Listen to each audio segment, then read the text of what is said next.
Tên sản phẩm, hộp điều khiển hệ thống nâng hạ XACA 27141 Schneider.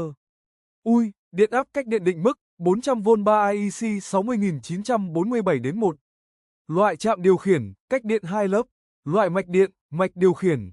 Thành phần chạm điều khiển, 2 nút nhấn cộng, 1 nút dừng khẩn. Loại nút điều khiển, nút nhấn đầu 1 NO nâng cao, chậm, nút nhấn thứ hai 1 NO thấp hơn, chậm, nút dừng khẩn O30mm 3NC hành động kích hoạt.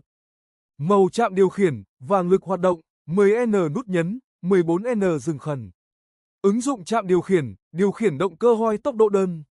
Vật liệu vỏ, polypropylene cấp bảo vệ, IP65 IEC 60529.